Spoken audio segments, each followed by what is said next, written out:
ব্যক্তি নবীজিকে সম্মানের চোখে একবার দেখেছে, যেই ব্যক্তি নবীজির সোহবতে নবীজির প্রতি শ্রদ্ধা রেখে একবার যাওয়ার সুযোগ পেয়েছে, তিনি হেদায়েত পেয়ে গেছেন। তিনি তার জীবনের অতীত জীবনের সমস্ত গুনাহ থেকে মুক্ত হয়ে কিয়ামত পর্যন্ত সকল আউলিয়া কেরামের চেয়ে শ্রেষ্ঠ মর্যাদায় উন্নীত হয়েছেন। তিনি হযরত সাহাবায়ে কেরাম, যার উপরে আল্লাহ খুশি, যিনি আল্লাহর উপরে খুশি। এই যুগে আমরা তো নবীজিকে পাবো না।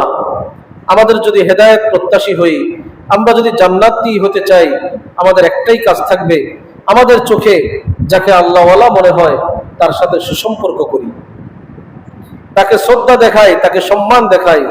নবীজিকে বলতে পারবো, ইয়া রাসূলুল্লাহ, আপনাকে পাই নাই।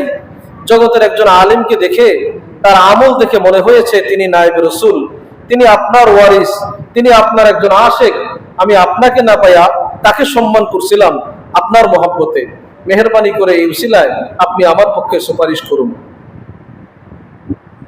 কিয়ামত পর্যন্ত এই উম্মতকে হেদায়েত দেওয়ার জন্য, পথ দেখানোর জন্য আল্লাহ পাক রব্বুল আলামিন শ্রেষ্ঠ কিছু মানুষকে দিন দিন পাঠাবেন, যেন তাদের উসিলায় মানুষ পথ পায়, মানুষ হেদায়েত পায়।